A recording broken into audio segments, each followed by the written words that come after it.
y vi volar por en medio del cielo a otro ángel que tenía el Evangelio eterno para predicarlo a los moradores de la tierra, a toda nación, tribu, lengua y pueblo.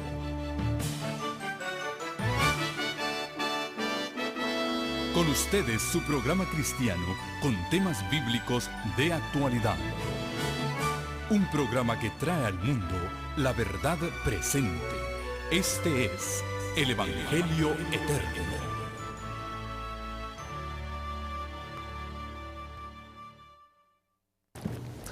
Les damos a todos una muy cordial bienvenida a esta serie de temas que lleva por título La pura verdad. ¿Amén? Amén. En esta noche tenemos un tema muy interesante y muy importante. La pura verdad sobre el espíritu de profecía. Yo sé que hemos orado y ustedes han orado. El hermano Valencia nos dirigió en oración, pero yo me voy a encomendar en las manos del Señor.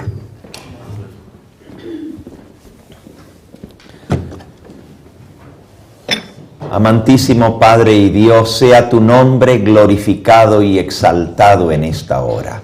Al abrir las páginas de tu santo libro, pedimos la guía de tu Espíritu Santo y que lo que aprendamos podamos ponerlo por obra.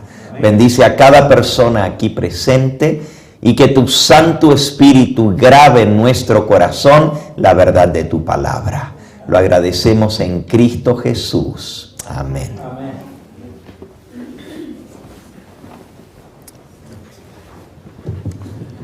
Les damos una cordial bienvenida a aquellos que también se unen con nosotros a través de la pantalla.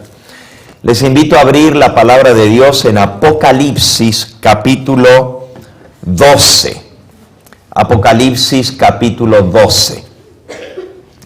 Nosotros estudiamos en nuestra última presentación el sábado por la mañana todo el capítulo 12, la historia de la verdadera iglesia.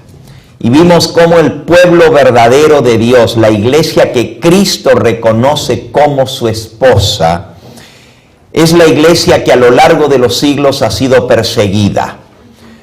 No es la gran institución, no es la gran catedral, no es la iglesia oficialmente establecida la que Dios reconoce, sino aquellos que invocan su nombre, que guardan sus mandamientos y le son fieles a Él. El capítulo 12 lo vimos en detalle y llegamos hasta el versículo 16, donde decía: la tierra ayudó a la mujer, porque la tierra abrió su boca y tragó el río que el dragón había echado de su boca. El río es el río de la persecución que el diablo desató contra el pueblo de Dios. Y el símbolo de la tierra en lenguaje profético representa América en la profecía. No vamos a hablar de esto ahora, sino que vamos a ir al último versículo de este capítulo. Es el último drama en el cual podemos ver el conflicto entre Cristo y Satanás, entre el diablo y la iglesia. Y nosotros vimos que el odio de Satanás es especialmente contra Cristo, contra el Hijo de Dios. A Él es que le tiene celos, envidia. Él quería ocupar el lugar de Cristo en el cielo. Pero cuando Él vio que no pudo con Cristo, entonces volcó su odio contra la esposa de Cristo, contra su iglesia. Si ustedes se fijan, allá en el capítulo 12 y versículo 4 dice que la cola del dragón arrastraba la tercera parte de las estrellas del cielo y las arrojó por tierra, y el dragón se paró frente a la mujer que estaba para dar a luz a fin de devorar a su hijo tan pronto como éste naciese. A quien el diablo quería devorar era a Cristo, al hijo que nació de la mujer. Pero cuando vio que su hijo, versículo 5, fue arrebatado para Dios y para su trono, se volcó contra la mujer, dice el versículo 6, y la mujer tuvo que huir al desierto, donde tiene lugar preparado por Dios para que allí la sustenten por 1260 días. Versículo 14, se le dieron a la mujer las 2 alas de la gran águila para que volase de delante de la serpiente al desierto, a su lugar donde es sustentada por un tiempo y tiempos y la mitad de un tiempo. Esta es la historia del todo el pueblo de Dios a lo largo de la era cristiana. Pero en el versículo 17 encontramos el último capítulo de esta gran controversia. Dice, entonces el dragón se llenó de ira contra la mujer, porque la mujer recibió ayuda de parte de la tierra, que abrió su boca para tragar el río que el dragón había lanzado contra ella. La tierra que abrió sus puertas para recibir a los perseguidos fue América. Los Estados Unidos de Norteamérica llegaron a ser esa nación que abrió sus puertas para que los perseguidos que venían huyendo de la persecución papal y de la persecución en Europa pudieran encontrar un lugar de libertad donde adorar a Dios según los dictados de su conciencia. Esto enfureció al dragón y se llenó de ira contra la mujer y se fue a hacer guerra, dice el versículo 17, contra el resto de la descendencia de ella. El resto, la palabra resto quiere decir el remanente, lo último que queda de la descendencia de la mujer. O sea, a lo largo de la historia Dios ha tenido su iglesia, pero ahora el diablo enfoca su ira, su enojo y su guerra contra la última porción de la descendencia de la mujer. O sea, los últimos que descienden de la genealogía de esa verdadera iglesia del pueblo de Dios. Y entonces da 2 características muy peculiares. Dice, el resto de la descendencia de ella, los que guardan los mandamientos de Dios y tienen el testimonio de Jesucristo. 2 características muy distintivas, claras con respecto a quién es esa iglesia que va a ser atacada por el diablo en el último capítulo del drama de la historia de este mundo. Dice que son los que guardan los mandamientos de Dios y tienen el testimonio de Jesucristo. Nosotros vimos en la presentación sobre la pura verdad sobre la iglesia verdadera 3 características de la iglesia verdadera. Guarda los mandamientos de Dios, tiene la fe de Jesús, Apocalipsis 14:12, y tiene el testimonio de Jesucristo. Estudiamos los primeros 2, o sea, los mandamientos de Dios, las primeras 2 características, y lo que significa tener la fe de Jesús. Hoy nos toca ver la tercera de estas características. Tienen el testimonio de Jesucristo. ¿Qué cosa es el testimonio de Jesucristo?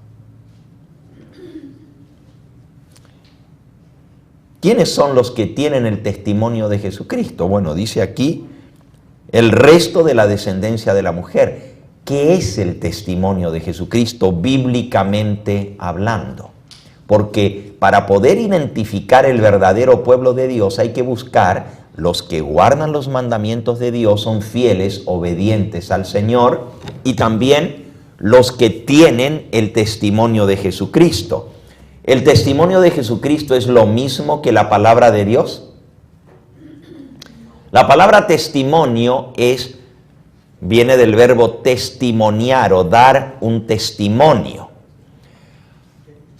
Y es Jesucristo el que da ese testimonio.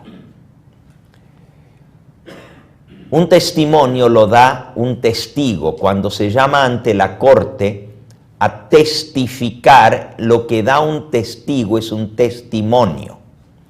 Jesucristo es el testigo fiel y verdadero que da el testimonio. Apocalipsis 3:14. Escribe al ángel de la iglesia en la Odisea, he aquí el amén, el testigo fiel y verdadero dice esto. Y este es el testimonio que Jesús da para la iglesia de la Odisea: yo conozco tus obras, que no eres tibio ni caliente. El testimonio de Jesús es el testimonio que da Jesús a su iglesia. Ahora, ¿a través de quién habla Jesús a su iglesia? ¿A través de quién? Bueno, la Biblia nos dice cómo Dios va a hablar a su iglesia. A Moisés le dijo en Deuteronomio, capítulo 18, versículo 15: profeta de en medio de ti, de tus hermanos como yo, te levantará Jehová tu Dios, a él oiréis. Y luego dice el versículo 18: profeta les levantaré de en medio de sus hermanos como a ti, y pondré mis palabras en su boca, y él les hablará todo lo que yo le mandare. Mas cualquiera que no oyere mis palabras, que él hablará en mi nombre, yo le pediré cuenta. Así que el Señor dice: yo voy a hablar, pero voy a hablar a través de un profeta que voy a levantar en medio de sus hermanos. Donde quiera que esté el pueblo de Dios, Dios escoge a uno en medio de los hermanos para que sea su mensajero, su profeta, y Dios pueda hablarle a su pueblo a través de ese mensajero o de ese profeta. Esa persona da testimonio del testimonio de Jesucristo. Por ejemplo, Juan, en el Apocalipsis, vamos al capítulo 1. Apocalipsis, capítulo 1. Versículo 1 dice: la revelación de Jesucristo. ¿De quién es la revelación? De Jesucristo.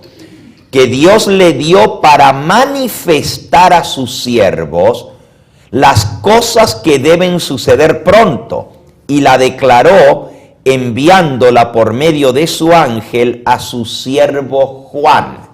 ¿Quién es Juan? El que está escribiendo el libro, ¿verdad? El apóstol Juan. Pero dice que Jesucristo le envió la revelación a través de su ángel a su siervo Juan, versículo 2, que ha dado testimonio de la palabra de Dios y del testimonio de Jesucristo. De dos cosas dio testimonio Juan. Juan dio testimonio de la palabra de Dios y del testimonio de Jesucristo. ¿Qué cosa es el testimonio de Jesucristo? Bueno, lo que Cristo habla a su iglesia a través de un profeta se le llama el testimonio de Jesucristo. Versículo 9. Yo, Juan, vuestro hermano y copartícipe vuestro en la tribulación, en el reino y en la paciencia de Jesucristo, estaba en la isla llamada Patmos por causa de la palabra de Dios y el testimonio de Jesucristo. Cuando Juan escribe esto, él está en la isla de Patmos, por eso se le llama Juan el vidente de Patmos. Vidente quiere decir profeta, un vidente, un profeta, el vidente de Patmos. ¿Y por qué estaba en Patmos? Patmos era una isla rocosa, sin vegetación hasta el día de hoy, en medio del mar Egeo, o sea, entre Italia y Grecia. Una isla pequeña, pura, cubierta de rocas, donde hay acantilados, donde es muy difícil llegar hasta allí aún con un barco, porque es pura roca y oleaje. Es como un callo en medio del océano. Esa isla de Patmos se usaba en la época del Imperio Romano como colonia penal, o sea, como cárcel para los que eran desterrados del Imperio Romano. Se los ponía en esa isla para que no pudieran escapar. Allí estaban presos del Imperio Romano. Y Juan dice que estaba en Patmos por causa de la palabra de Dios y del testimonio de Jesucristo. Dos cosas. O sea, por predicar la palabra de Dios, lo mandaron a la cárcel. Y por dar testimonio de lo que Jesús le hablaba a él, le revelaba a él y él lo daba, esas fueron las dos razones por las cuales él cayó en la cárcel. Por predicar la palabra de Dios y por dar el testimonio de Jesucristo. Ahora, yo puedo predicar la palabra de Dios, pero yo no tengo el testimonio de Jesucristo. O sea, a mí no me ha hablado a través de revelación o de visión o de sueño el Señor Jesús con un mensaje. Cuando yo estudio la Biblia, le pido que Él ilumine mi mente, pero no es lo mismo iluminar mi entendimiento, también eso viene del Espíritu Santo, pero no es lo mismo que recibir una revelación de parte de Dios. La revelación la recibe un profeta. Yo no soy profeta. Un profeta recibe el don de profecía y es uno de los dones del Espíritu Santo. Yo le agradezco al Señor porque me ha dado algún don del Espíritu Santo. Son varios los dones del Espíritu Santo. Uno de esos dones es el don de la enseñanza, el don del pastorado, el don del evangelista, de ser evangelista. Esos son los dones que Dios me ha dado. Les aseguro que no me dio el don de la música ni del canto. Así como mis hermanitos que pueden cantar tan lindo. Yo no tengo ese don. El Señor reparte los dones como Él quiere. Vamos a buscar. Primera de Corintios, capítulo 12. Pero el Señor me dio otros dones. Primera de Corintios 12. Dice el versículo 1. No quiero, hermanos, que ignoréis acerca de los dones espirituales. Aquí el apóstol va a explicar lo que son los dones espirituales. Dice el versículo 4. Ahora bien, hay diversidad de dones, pero el Espíritu es el mismo. Y hay diversidad de ministerios, pero el Señor es el mismo. Y hay diversidad de operaciones, pero Dios que hace todas las cosas en todos es el mismo. Pero a cada uno les dada la manifestación del Espíritu para provecho, porque a éste les dada por el Espíritu palabra de sabiduría, a otro palabra de ciencia según el mismo Espíritu, a otro fe por el mismo Espíritu, a otro dones de sanidad por el mismo Espíritu, a otro el hacer milagros, a otro profecía, y a otro discernimiento de espíritus, y a otro diversos géneros de lenguas, y a otro interpretación de lenguas. Pero todas estas cosas las hace uno, y el mismo Espíritu repartiendo a cada uno en particular como Él quiere. Así que el Espíritu Santo reparte los dones, pero Él les da a cada uno como Él quiere. Yo no puedo pretender que me dé un don que el Señor no ha escogido darme. Tengo que aceptar los dones que Él me ha dado. Y no debo envidiar ni codiciar los dones que tiene mi hermano. Tengo que estar contento con los dones que el Espíritu Santo me ha dado y usarlos para la gloria de Dios. Ahí sigue explicando que un cuerpo tiene muchos miembros, pero es un solo cuerpo. Versículo 16 o el 15. Dice, si dijera el pie, porque no soy mano, no soy del cuerpo, por eso no será del cuerpo. Y si dijere la oreja, porque no soy ojo, no soy del cuerpo, por eso no será del cuerpo. Si todo el cuerpo fuese ojo, ¿dónde estaría el oído? Y si todo fuese oído, ¿dónde estaría el olfato? Fíjense, cada parte del cuerpo es importante. Y no podemos decir esta es más importante que la otra. Todas son necesarias para el cuerpo. De igual manera, todos los miembros con los dones que Dios le ha dado son esenciales, son importantes para el buen funcionamiento del cuerpo.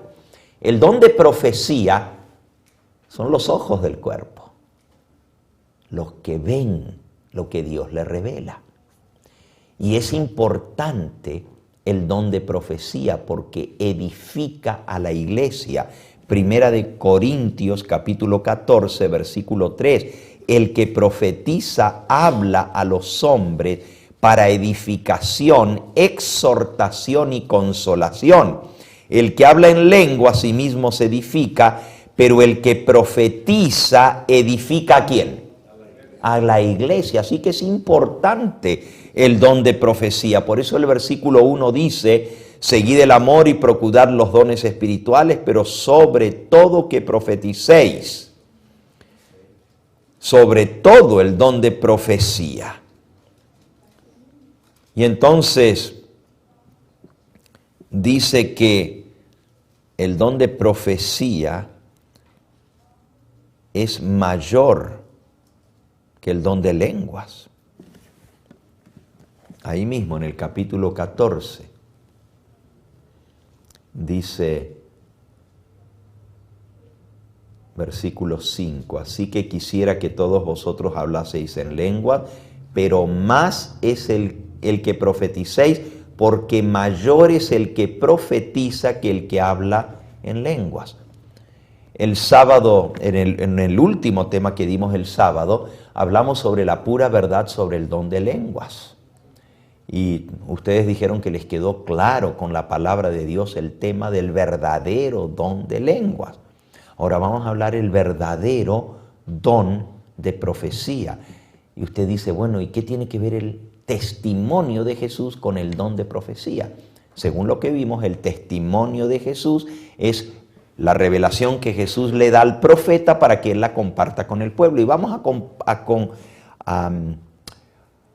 constatar esto en forma categórica por la palabra de Dios, para que veamos claramente lo que es el Espíritu, o sea, lo que es el testimonio de Jesucristo. Vamos a Apocalipsis capítulo 19 y versículo 10.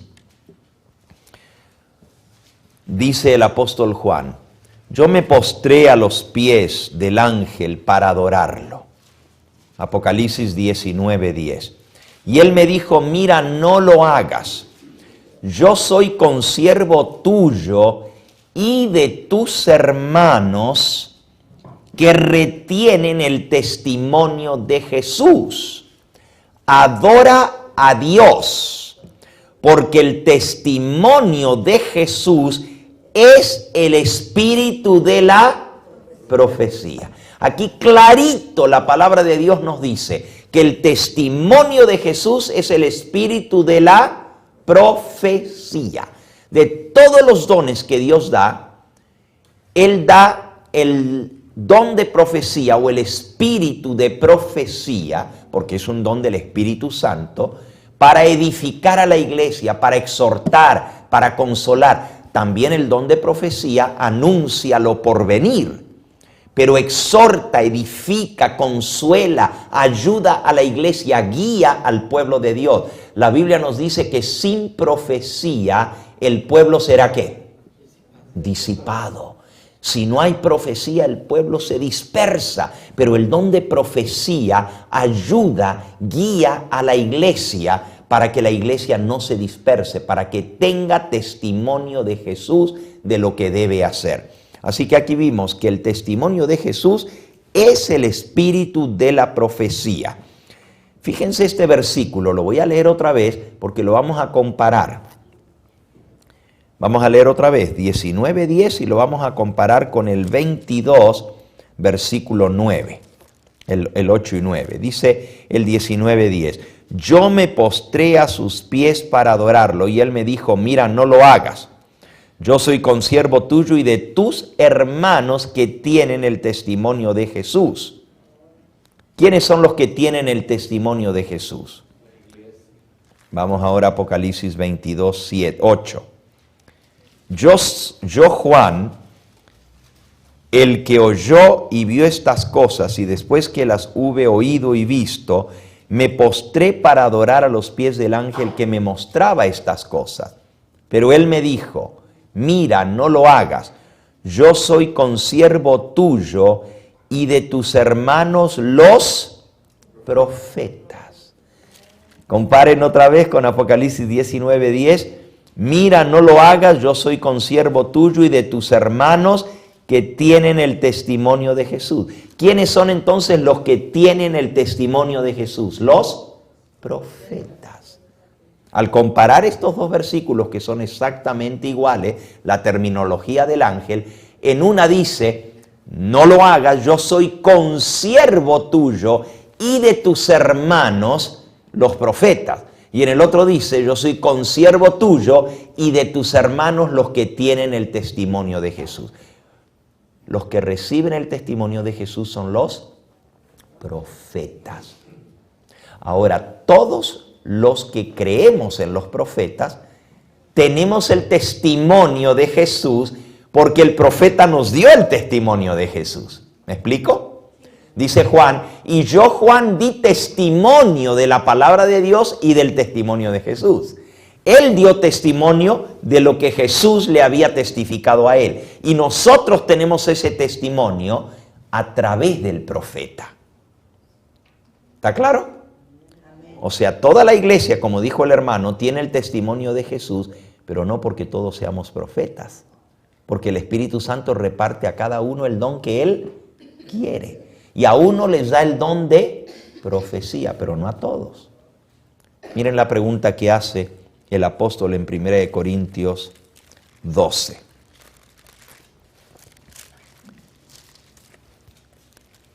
Allí en el versículo 28.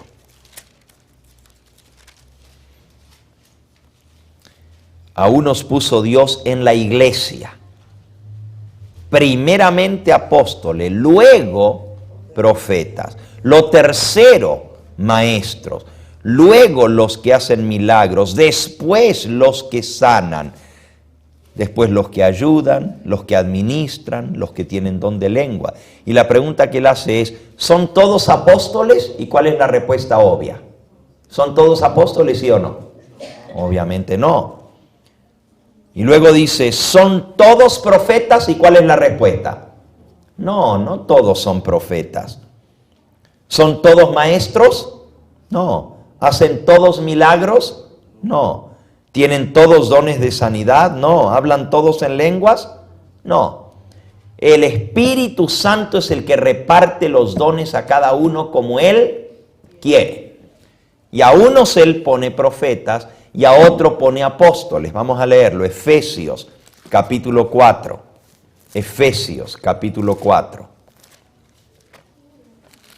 Después de Corintios viene Gálatas y entonces Efesios. Dice el versículo 9. Y esto que subió, está hablando en el 8, que subió Cristo a lo alto y dio dones a los hombres. Y esto que subió, ¿qué es? Sino que Él también había descendido primero a las partes más bajas de la tierra. El que descendió es el mismo que también subió por encima de todos los cielos para llenarlo todo. Y Él mismo constituyó a unos apóstoles, a otros profetas, a otros evangelistas, a otros pastores y maestros, a fin de perfeccionar a los santos para la obra del ministerio, para la edificación del cuerpo de Cristo. Así que el que establece a unos pastores, a otros evangelistas, a otros apóstoles, a otros profetas, es el mismo Señor Jesucristo. Por eso lo que tienen los profetas es el testimonio de Jesucristo. Habiendo dejado en claro que el testimonio de Jesucristo es el espíritu de la profecía, el don de profecía, entonces, cuando el diablo se enfurece contra el remanente, contra el resto de la descendencia de la mujer, se enfurece porque en primer lugar guardan los mandamientos de Dios y en segundo lugar tienen el testimonio de Jesucristo, que es el espíritu de profecía.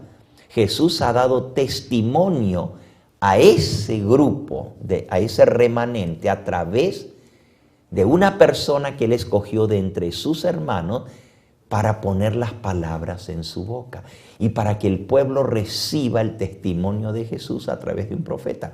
Siempre Dios ha actuado de la misma manera. Vean en Números capítulo 12. Números capítulo 12, versículo 6, dice, y él les dijo, oíd ahora mis palabras. Cuando haya entre vosotros profeta de Jehová, le apareceré en visión, en sueños hablaré con él. Así que, ¿cómo le habla Dios a los profetas? Por sueños y visiones. Cuando haya profeta de Jehová en medio de vosotros, le apareceré en sueños, en visiones hablaré con él. Un profeta entonces es una persona escogida por Dios, a quien Dios, Jesucristo, le da su testimonio. Le da el don de profecía y a través de él manda mensajes a su pueblo. ¿Está claro este punto, verdad? Ok.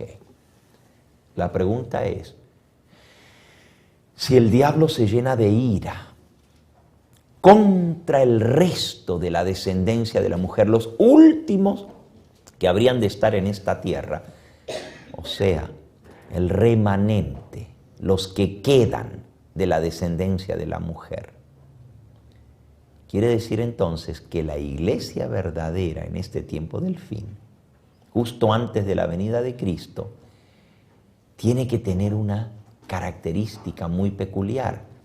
El Señor tiene que haber levantado en medio de ellos profeta de Jehová. Y si no hay profeta del Señor en medio de ellos, no tienen el testimonio de Jesucristo. Y si no tienen el testimonio de Jesucristo, no pueden ser el grupo que señala el Señor Jesús en su palabra, diciendo que el dragón se llenó de ira contra la mujer y se fue a hacer guerra contra el resto de la descendencia de ella. En otras palabras, la iglesia de Dios en el tiempo del fin tiene que tener a alguien a quien Dios escogió para dar mensajes a su pueblo a través de ese mensajero. Si no tiene profeta de Jehová, entonces no es el pueblo del cual está hablando el Apocalipsis. El remanente, exactamente. Fíjense qué interesante, porque hay gente hoy en día que dice, yo no necesito ningún profeta, yo tengo la Biblia. Y a mí, ¿para qué me quieren decir lo que dijo fulano, mengano, que se escribió? No, yo con la Biblia me basta.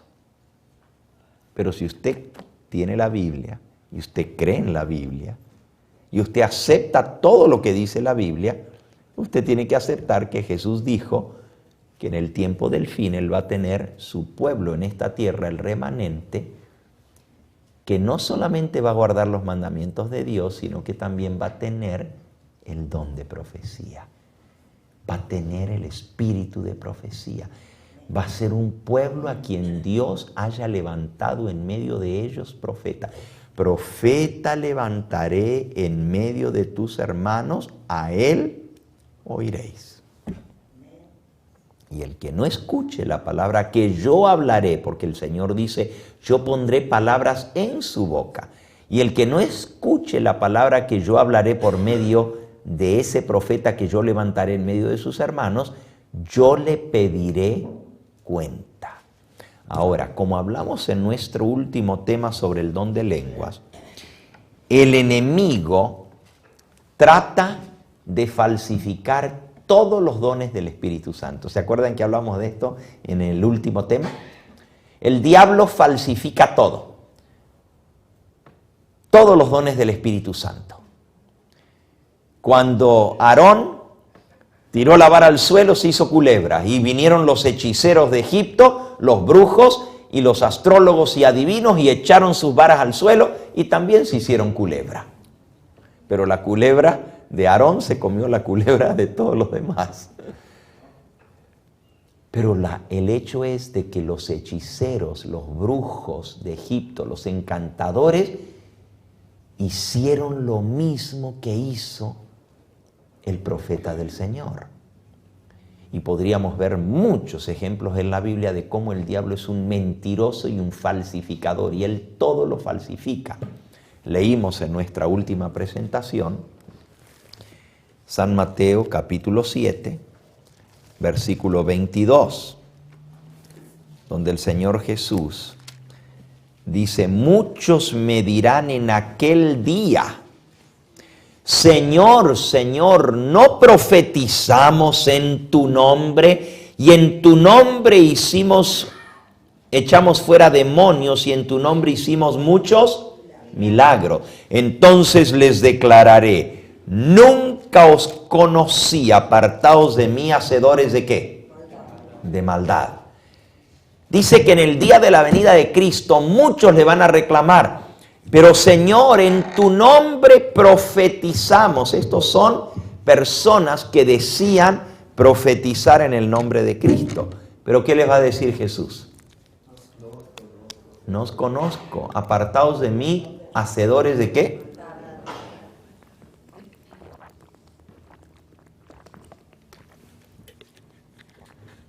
Si son hacedores de maldad, ¿de quién son? El príncipe de la maldad es el diablo. Son servidores de él. Pero lo van a estar haciendo en el nombre ¿de quién? De Cristo. Eso es lo peligroso.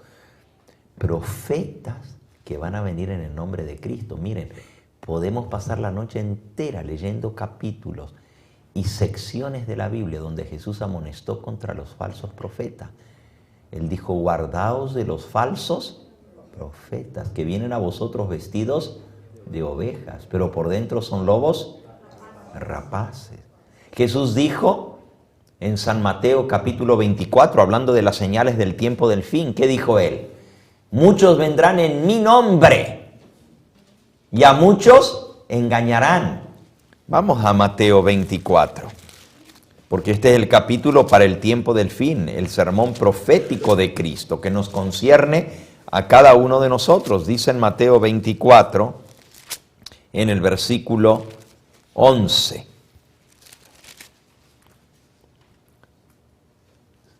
Ustedes recuerdan, este sermón lo dio Jesús en respuesta a la pregunta, Señor, dinos, ¿qué señal habrá de tu venida y del fin del mundo? Y miren lo que responde Jesús. Muchos falsos profetas se levantarán y engañarán a muchos. ¿Cuánta gente iba a ser engañada? ¿Por cuántos falsos profetas? Por muchos falsos profetas. Versículo 24. Porque se levantarán falsos cristos y falsos profetas. Y harán grandes señales y prodigios, de tal manera que engañarán, si fuera posible, aún a quienes, a los escogidos. Ya os lo he dicho antes. Fíjense, Él nos dice de antemano que va a haber muchos falsos profetas y que van a engañar a mucha gente. Les hago una pregunta. Si va a haber muchos falsos profetas, ¿puede haber falsos profetas donde no hay profetas verdaderos? Miren la pregunta. ¿Puede correr dinero falso donde no corre dinero verdadero? Para poder falsificar algo, la falsificación es una copia de lo genuino. Si estamos hablando de falsos profetas que Jesús nos amonesta, obviamente tiene que haber lo genuino para que haya algo falso. ¿Ustedes creen que los falsificadores de dinero pudieran meter dinero en el mercado si no hubiera dinero genuino? No puede. Lo tienen que mezclar con el genuino, con el bueno, y hacerlo casi exactamente igual. ¿Y cuántas personas caen por el dinero falso? Porque se mira igualito que el otro. Y esto es lo peligroso, que los falsos profetas dicen, Señor, no profetizamos en tu nombre. Todos estos profetas no van a venir profetizando en nombre del diablo, ni en su propio nombre, van a venir profetizando en el nombre de ¿quién? Jesús me dio este testimonio para dar. El Espíritu Santo me mostró.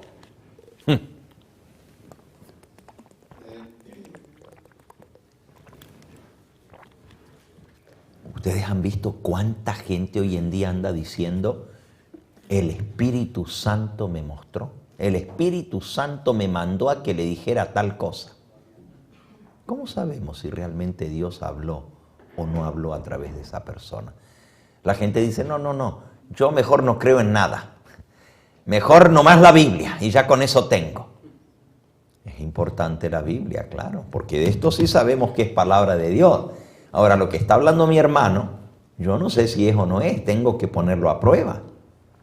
Pero déjenme decirles, justamente porque va a haber falsos profetas hay que estar al resguardo, pero también tenemos que aceptar si Dios manda profetas verdaderos, porque Él dice, el que no hiciere caso a las palabras que yo hablo por el profeta, yo le pediré cuenta. Miren el consejo que da el apóstol San Pablo, escribiendo a los tesalonicenses, primera de Tesalonicenses capítulo 5 y versículo 19. No apaguéis el espíritu. Primera de Tesalonicenses 5, 19. No menospreciéis las profecías. Escudriñadlo todo, retened lo bueno. Aquí dice que no apaguemos al Espíritu Santo y que no menospreciemos las profecías. Hay personas que tienen menos la profecía, dicen no. A mí no me hablen de profecía. Yo con la Biblia tengo. Pero Pablo dice, no menospreciéis las profecías. Retenedlo todo. Escudriñadlo todo. Retened lo bueno.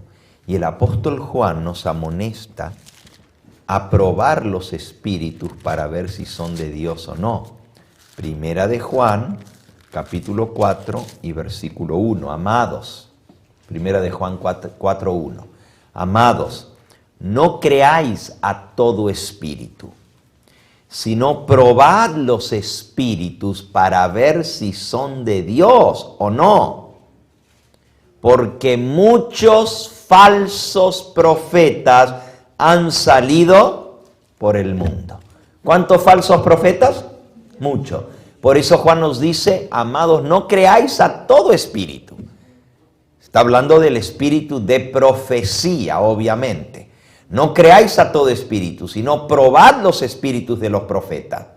Porque muchos falsos profetas han salido por el mundo. Probad los espíritus. En Primera de Corintios, capítulo 14. Primera de Corintios 14. Dice el versículo 32.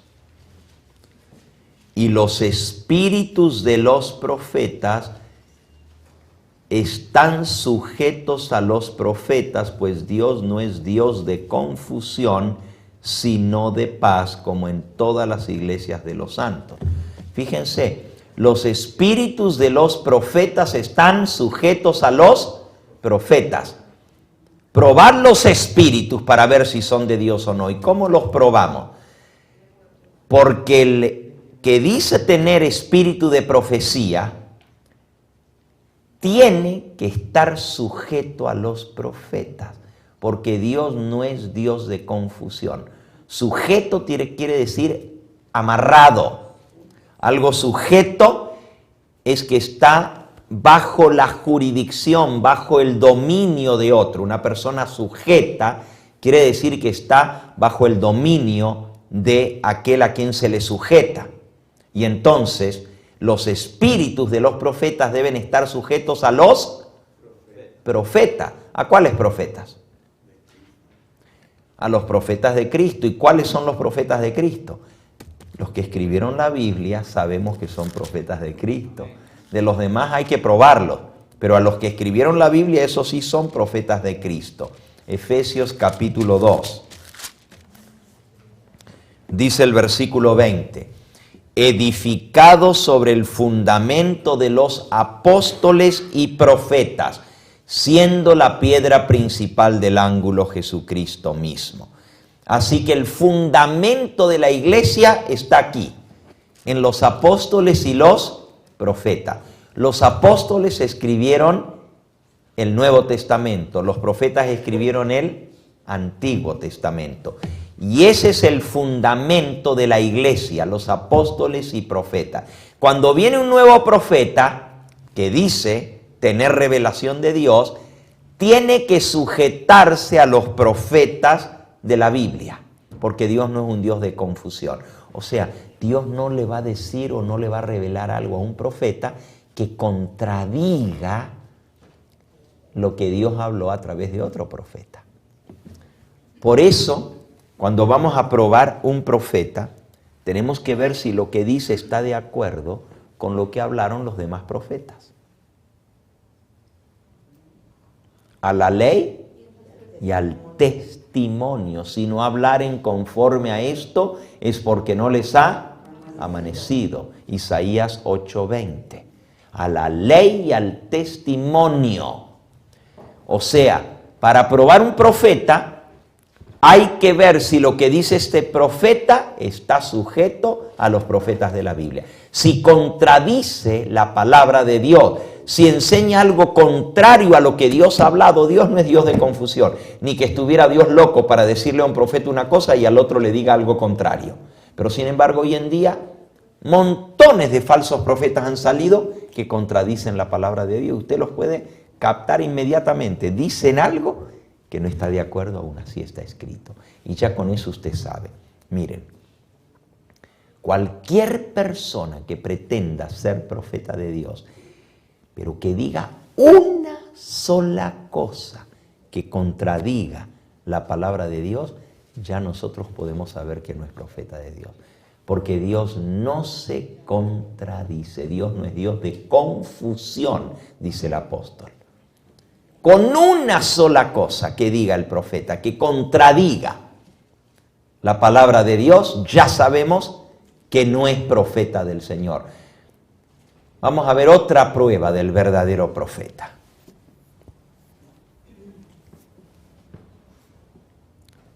Vamos a Deuteronomio,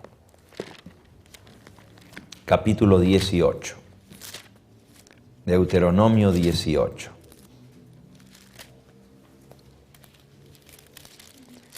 Ya leímos el versículo 18.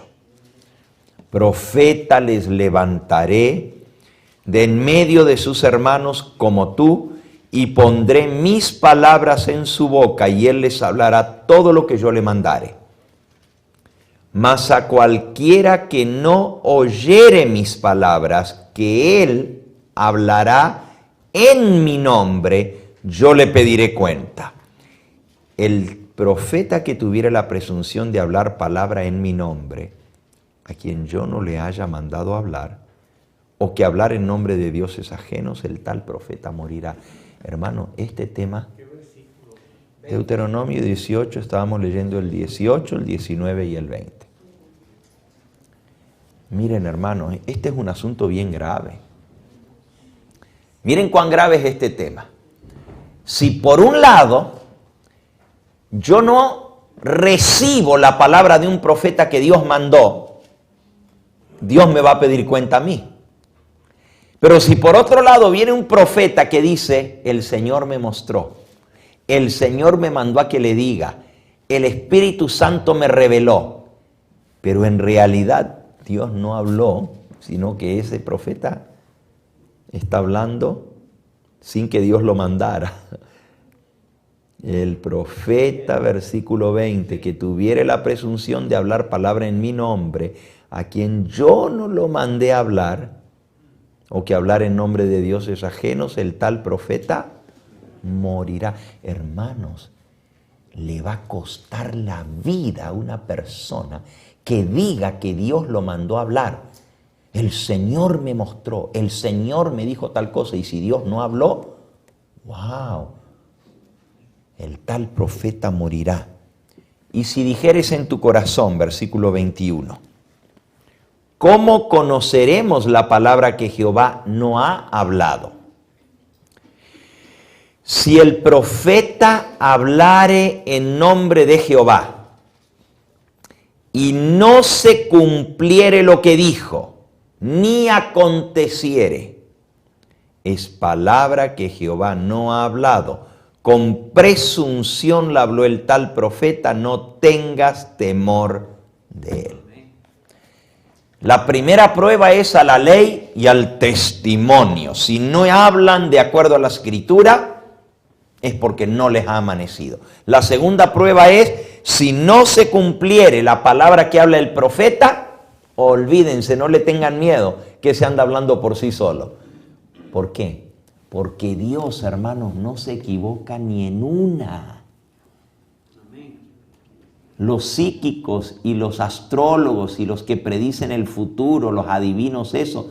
Ustedes han visto que a principio de año, cuando va a comenzar un nuevo año, todos andan haciendo sus anuncios para el año que va a comenzar. Y tal cosa va a suceder, y tal cosa va a suceder. Y luego la gente dice, no, este es bueno porque tiene un 60% de accuracy.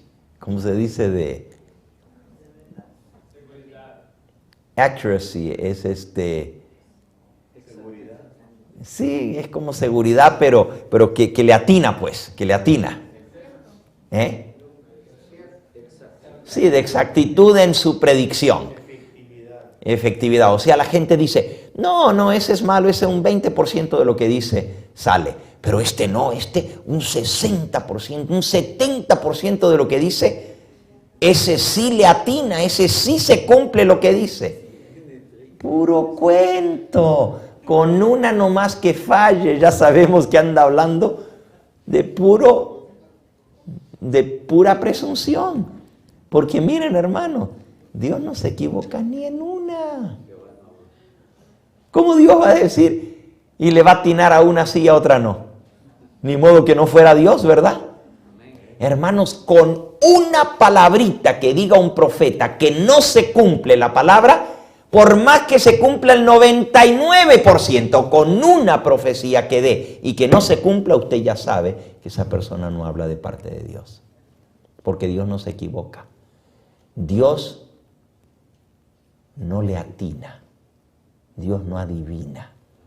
Dios sabe el futuro. Él conoce el fin desde el principio y Él no se equivoca jamás. Así que con estas dos pruebas, ustedes desenmascaran a cualquier falso profeta. Número 1, a la ley y al testimonio.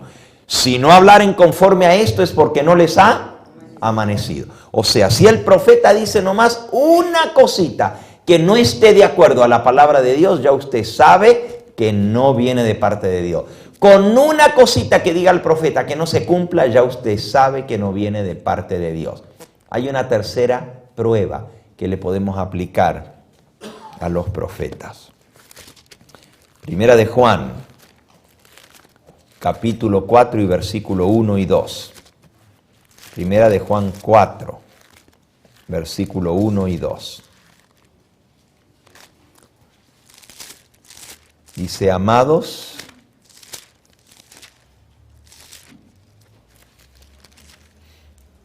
no creáis a todo espíritu, sino probad los espíritus de los profetas para ver si son de Dios, porque muchos falsos profetas han salido por el mundo.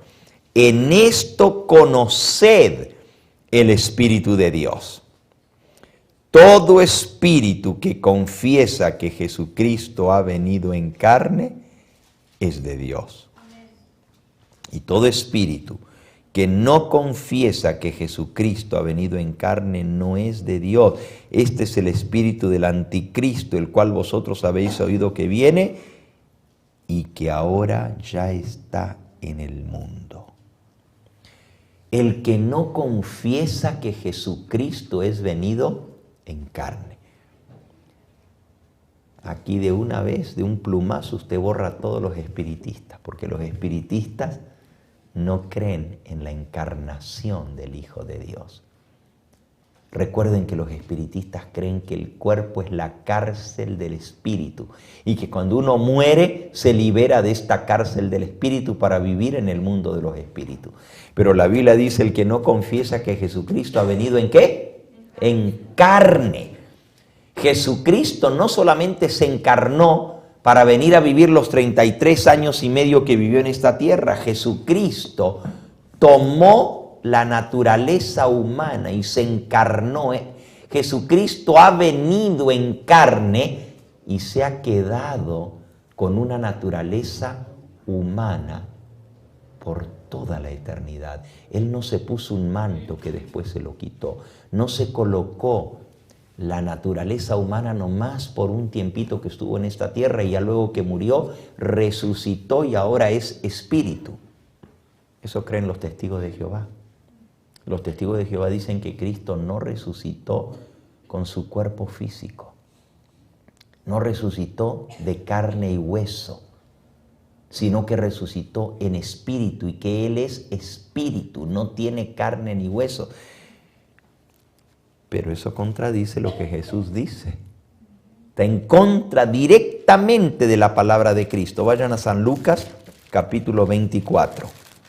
San Lucas 24.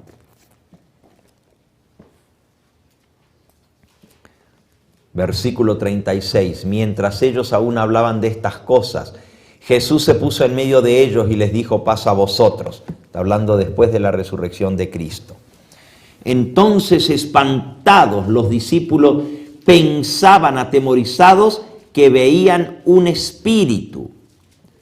Pero Él les dijo: ¿por qué estáis turbados y vienen a vuestro corazón estos pensamientos? Mirad mis manos y mis pies, que yo mismo soy. Palpad y ved, porque un espíritu no tiene carne ni huesos, como veis que yo tengo. Y diciendo esto, les mostró las manos y los pies. Y como ellos todavía de gozo no lo creían y estaban maravillados, les dijo: ¿tenéis aquí algo de comer? Jesucristo resucitó en carne. Él dice: mirad mis manos y mis pies, que yo mismo soy. Palpad, ved, tocad, porque un espíritu no tiene carne ni huesos, como veis que yo tengo. Jesucristo se hizo carne. San Juan capítulo 1, versículo 14. Y aquel verbo fue hecho carne y habitó entre nosotros, y vimos su gloria, gloria como la del unigénito del Padre, lleno de gracia y de verdad. ¿Notaron? El verbo Jesucristo se hizo carne y habitó entre nosotros. ¿Por cuánto tiempo se hizo carne? Por toda la eternidad se hizo carne. Jesucristo resucitó con un cuerpo de carne y hueso. Con ese cuerpo de carne y hueso ascendió al cielo, y así vendrá, dice la Biblia, como se fue al cielo. De la misma manera como se fue, va a venir a juzgar a los vivos y a los muertos. Miren lo que dice el apóstol San Pablo en Hechos, en el capítulo 17, hablando del juicio. Hechos 17, dice el versículo 30 y 31.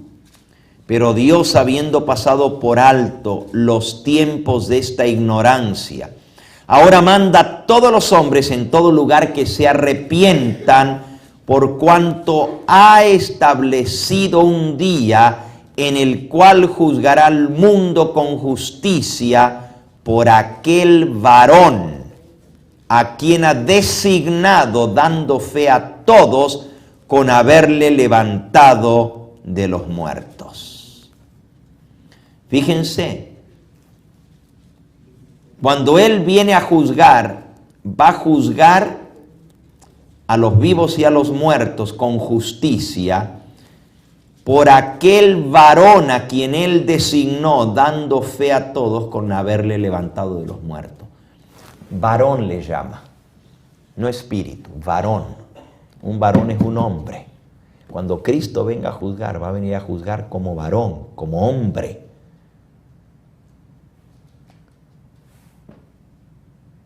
Y Dios dio testimonio de eso, habiéndole resucitado de los muertos. Él resucitó con un cuerpo real, un cuerpo de carne y hueso. Hermanos, todos los falsos profetas por ahí cojean. Dicen que Cristo va a venir en espíritu, que Cristo es espíritu, que resucitó como espíritu, no como carne, que Él no es actualmente un hombre de carne y hueso, sino que es espíritu y que está en el cielo como espíritu. Allí usted puede identificar a un falso profeta. ¿Saben por qué? Porque el diablo deseaba tomar el lugar de Cristo. Él quiso hacerse igual a Cristo. La envidia, los celos de Satanás eran contra Jesucristo, el Hijo de Dios. Jesucristo, antes de venir a esta tierra, era un ser espiritual, como el Padre es espíritu, Cristo era espíritu. En el principio era el Verbo, y el Verbo estaba con Dios, y el Verbo era Dios. Pero aquel Verbo se hizo carne. Jesucristo se encarnó, y por eso el diablo lo odia tanto, y por eso él no quiere aceptar de que Jesucristo es venido en carne. ¿Por qué? Porque como él quiere ser como Cristo, y el diablo es espíritu, y Cristo se encarnó, se hizo carne, entonces eso lo descarta a él, lo deja fuera, porque él se hizo de carne y huesos. El diablo no puede. El diablo no puede encarnarse. Y por eso lo odia tanto a Jesucristo, y por eso dice: el que no confiesa que Jesucristo es venido en carne es el espíritu del anticristo.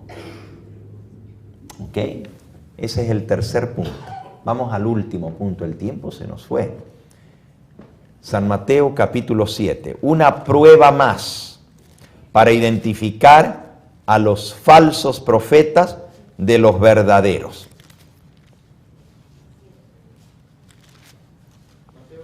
Mateo capítulo 7, versículo 15. Guardaos de los falsos profetas que vienen a vosotros vestidos de ovejas, pero por dentro son lobos rapaces. Por sus frutos los conoceréis. ¿Acaso se recogen uvas de los espinos o higos de los abrojos? Así todo buen árbol da buenos frutos, pero el árbol malo da frutos malos.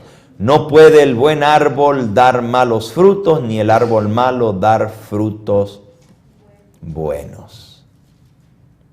Todo árbol que no da fruto es cortado y echado en el fuego. Así que por sus frutos los conoceréis. La vida del profeta tiene que ser consecuente con lo que él predica. Tiene que ser un ejemplo. Por sus frutos los conoceréis.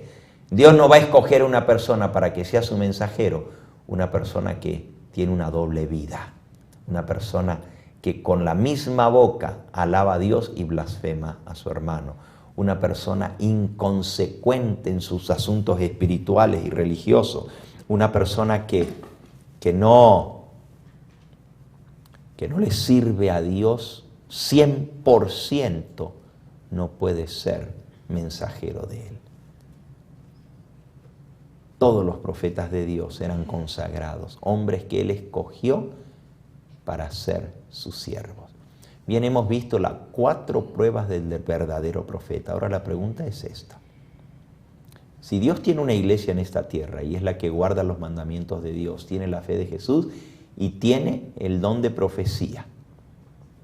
Dios le ha dado a su iglesia todos los dones, inclusive el don de profecía. Miren lo que dice Efesios capítulo 1. No es Efesios, es Filipenses capítulo 1.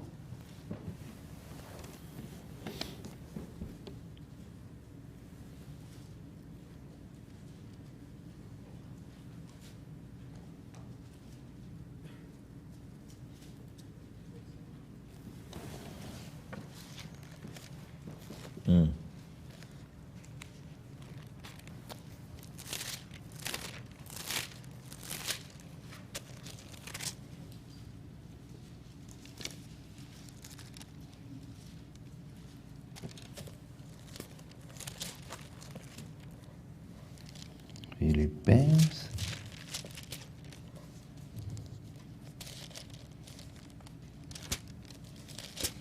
Bueno, se me desapareció el versículo, entonces está en Corintios y no está aquí. Ya, es 1 Corintios 1. 1 Corintios 1. Dice, doy gracias, versículo 4, a mi Dios siempre por vosotros, por la gracia de Dios que os fue dada en Cristo Jesús. Porque en todas las cosas fuisteis enriquecidos en Él, en toda palabra y en toda ciencia, así como el testimonio de Cristo ha sido confirmado en vosotros, de tal manera que nada os falta en ningún don, esperando la manifestación de nuestro Señor Jesucristo, el cual también os confirmará hasta el fin, para que seáis irreprensibles en el día de nuestro Señor Jesucristo. ¿Notaron? La iglesia que está esperando la venida de Cristo, esperando la manifestación de nuestro Señor Jesucristo, no le falta ningún don y ha sido confirmado el testimonio de Jesucristo en ellos. O sea, la iglesia que espera la venida de Cristo tiene que tener el don de la profecía, porque no les falta ningún don a esa iglesia al aguardar la venida de Cristo. Por lo tanto, la iglesia verdadera que no tenga un profeta de en medio de sus hermanos no puede ser iglesia del Señor. Ahora hay muchos que pretenden ser profetas. Por ejemplo, los mormones se hacen llamar a sí mismos la iglesia de Jesucristo de los santos de los últimos días. Fíjense qué nombre. Está bonito el nombre. Ojalá así fuera, ¿verdad? La iglesia de Jesucristo, tremendo nombre. De los santos de los últimos días. ¿Estamos viviendo en los últimos días, sí o no? Claro que estamos viviendo en los últimos días. ¿Nos ha llamado Dios a ser santos, sí o no? Nos ha llamado a ser santos. ¿Tiene Él una iglesia en esta tierra? Claro. ¿Será entonces la que se llama la iglesia de Jesucristo de los santos de los últimos días? Ellos dicen que que Dios le dio a la iglesia mormona profeta, levantó profeta en medio de ellos. Y el nombre de ese profeta es José Smith. ¿Será cierto?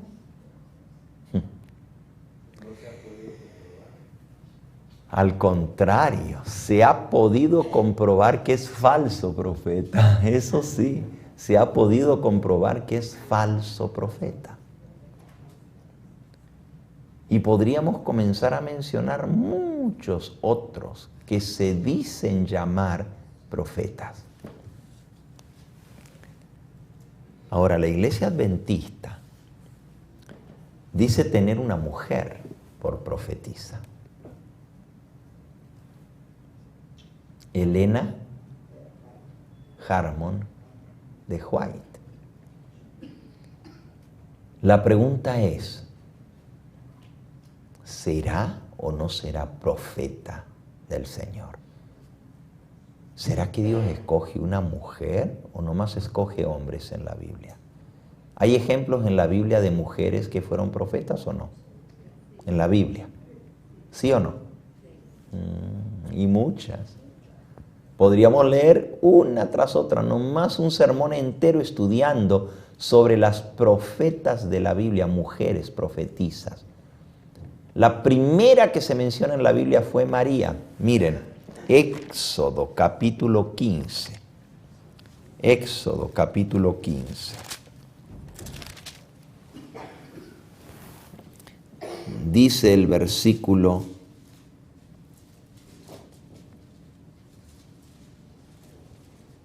20. Y María, la profetisa, hermana de Aarón. ¿Quién era esta mujer profetisa? ¿Cómo se llamaba? María. ¿Y era hermana de quién? De Aarón y de Moisés. La hermana de Aarón y de Moisés también era profetisa. Es la primera profetisa que se menciona en la Biblia. Veamos otro ejemplo. Jueces, capítulo 4. Dice el versículo 4. Jueces 4:4. Gobernaba en aquel tiempo a Israel una mujer, Débora, profetisa, mujer de Lapidot. Esta Débora era profetisa también, pero también gobernaba toda la nación de Israel, era juez de Israel. Imagínense qué mujer tan prominente. Dirigía toda una nación, y no solamente eso, en el capítulo 5 salió a la guerra frente a un ejército contra Císara, y ganó la guerra. Esta fue Débora, una mujer al frente de un ejército, gobernando toda una nación, pero también era profetisa. Y podríamos seguir mencionando una tras otra, tras otra, tras otra. El hecho de que Dios escoja una mujer no debe cerrarnos la mente para pensar si eso no es de Dios. Es cierto que hay muchos hombres profetas en la Biblia, pero también hay muchas mujeres profetisas en la Biblia. La pregunta es, ¿esta Elena de White puede ser profeta o profetisa de Dios? ¿Cómo podemos saber?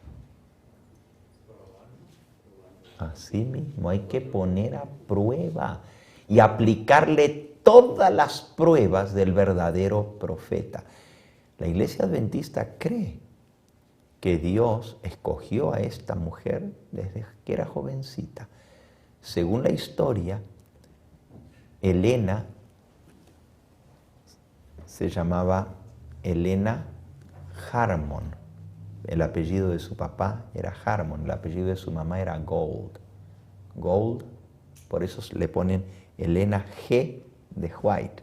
Gold por el apellido de su mamá y de White por el apellido de su esposo. Pero cuando dicen que ella tuvo su primera visión fue cuando ella tenía 17 años de edad, orando en casa con un grupo de hermanas, en la casa de un hermano donde habían ido a orar. En medio de la oración, ella cayó en trance profético, o sea, recibió una revelación. Eso es lo que dice la historia. El próximo sábado, a las 9 de la mañana, nosotros vamos a estudiar o vamos a terminar este tema, porque ahora el tiempo ha transcurrido. Vamos a terminar el tema del don profético y le vamos a aplicar a Elena de White las pruebas del verdadero profeta. Si usted tiene alguna duda o alguien le ha dicho algo sobre Elena de White, que es falsa profetisa o que dio una profecía falsa o que contradice la palabra de Dios o cualquiera de las pruebas, traiga eso y vamos a examinarlo con la palabra de Dios para ver si realmente es de Dios o no. Hay un librito que se llama Profeta del Tiempo del Fin, Profeta del Fin. Y ese librito cuenta la historia de Elena Harmon, para que ustedes sepan un poquito quién fue ella. Si gustan, a la salida lo pueden pedir, Profeta del Fin se llama ese libro. Y ahí van a poder leer un poquito de la vida de ella. Es un libro muy interesante, no es escrito por una persona adventista. Un investigador hizo esa investigación sobre quién fue Elena Harmon de White. Y él iba para tratar de demostrar que ella era una profeta falsa. Este señor René Nürberger, él investigó a mucha gente, investigó a Jean Dixon, una famosa mujer cristiana que decía ser profeta del Señor también. Investigó a muchos videntes o así llamados profetas y los desenmascaraba. Y cuando él se enteró de Elena Gold Harmon de White, él dijo, a esta también la voy a desenmascarar. Y comenzó a investigar todo lo que ella había escrito, lo que había dicho, si se había cumplido, etcétera, etcétera, etcétera. Como resultado salió ese librito, que yo les recomiendo, Profeta del Fin. Y ustedes van a ver qué interesante que está ese libro, porque muestra, es más, les voy a decir, este hombre cuando terminó de escribir el informe de lo que él investigó, quedó tan impresionado que dijo, verdaderamente, yo venía con planes de desenmascarar un falso profeta, pero tengo que decir, después de haber investigado a fondo, que realmente Elena White fue una mensajera genuina del Señor, porque todas las pruebas que se le aplican, las pasa. No hay nada que ella escribió que contradiga la palabra de Dios. Todas las profecías que ha dado se cumplen. Exalta a Cristo y testifica que Él verdaderamente vino en carne. Y por supuesto, su vida fue un ejemplo para todos aquellos que la conocieron. Bien, en esta noche no vamos a ahondar más en este tema, pero yo les invito el próximo sábado a las 9 de la mañana. Yo voy a hablar un poquito acerca de quién fue Elena White y por qué yo llegué a convencerme de que ella era mensajera del Señor. Les voy a contar mi propio testimonio con respecto a este punto. Yo era bien escéptico y yo era uno de los que decía, a mí con la Biblia, pero no me salgan con ningún otro libro que no sea la Biblia, porque yo no creo en nada de eso. Y sin embargo, el Señor me guió para poder entender su palabra y entender que si yo acepto la Biblia, tengo que aceptar todo lo que Dios me dice en la Biblia. No puedo aceptar una parte y otra parte no. No puedo decir esto sí lo acepto y esto lo acepto, pero esto no. Si el Señor me dice que en el tiempo del fin su pueblo va a tener el testimonio de Jesucristo, que es el espíritu de la profecía, yo tengo que estar abierto para que el Señor mande testimonio a través de sus profetas y que Él escoja y Él reparte los dones como Él quiere. La historia de ella es bien interesante. Ella no quería contar lo que el Señor le mostró porque dijo, no me van a creer, soy muy jovencita. Van a decir, pero ¿y de dónde salió esta que dice que recibió mensajes del Señor? Y ella dijo, mejor Señor escoge a otro. Incluso le pidió al Señor en sueño, Señor, escoge a otra persona. Y el Señor le dijo, yo escojo a quien yo quiero. Y ella le dijo, pero Señor, tú sabes que yo soy débil, enfermiza, no puedo hablar, soy muy tímida, sufro de mis pulmones, estoy enferma, escoge a otra persona. Y el Señor le dijo, yo escojo lo débil de lo débil para avergonzar a lo fuerte. Y yo escojo lo que no sirve para demostrar que conmigo es valioso. Y yo escojo lo vil del mundo y lo despreciable para avergonzar a lo fuerte, para que nadie se jacte en mi presencia. Y hay algunas historias muy interesantes que voy a compartir con ustedes. ¿Alguna pregunta de lo que hemos visto en esta noche sobre el don profético en la Biblia y cómo probar a los verdaderos profetas? ¿Alguna pregunta que alguno tenga? No hay pregunta. Bueno, entonces, si una persona es profeta de Dios, al que Dios le habla, ¿cómo es entonces que ahí en 1 Corintios 14 dice que profeticemos? En 1 Corintios 14:3 dice que es mejor que profeticéis si nosotros no somos profetas. Él dice, procurad los dones espirituales, sobre todo que profeticéis. El Señor dice que nosotros podemos anhelar un don, pero Dios es quien reparte. En el mismo capítulo, donde habla de los dones espirituales, dice, nosotros le podemos pedir al Señor, pero Él es el que reparte. O sea, podemos anhelar los dones, pero mucha gente dice, ay, yo quiero hablar en lenguas. Y Pablo dice, más que hablar en lenguas, es mejor que profeticéis. Si vais a pedir un don, pedid un don que edifique a la iglesia. A eso se refiere. ¿Otra pregunta? Ok.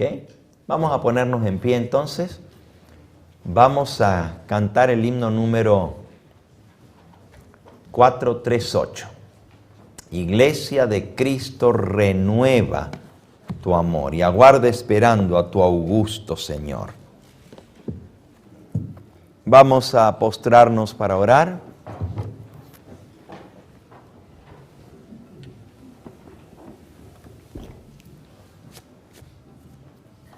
Padre Santo y Dios nuestro, bendito, glorificado sea el nombre de Cristo Jesús. Cuán bueno es estar juntos como hermanos estudiando tu palabra. Gracias por las revelaciones que tú has dado para tu pueblo. Gracias por el testimonio de Jesucristo, por el testimonio que los profetas han dado acerca de Jesucristo y porque tenemos ese santo libro de Dios, el Antiguo y el Nuevo Testamento, las Sagradas Escrituras, que nos pueden hacer sabios para la salvación que es en Cristo. Te damos gracias también, Señor, por el don profético, uno de esos tantos dones que tú has dado a tu iglesia. Y te pedimos que nos ayudes a no cerrarnos contra las profecías, a no apagar el espíritu, a no menospreciar lo que tú has enviado para tu pueblo y tu iglesia. Señor, enséñanos tu verdad, enséñanos a discernir entre la verdad y el error para que no seamos engañados. Despídenos con tu bendición, bendice a cada uno de los que estamos aquí. Llévanos con bien y tráenos nuevamente en las horas de tu santo sábado para alabar y glorificar tu nombre. En el nombre precioso de nuestro amado Salvador, el Señor Jesucristo, a Él sea la gloria y la honra por los siglos de los siglos. Amén, Señor. Amén.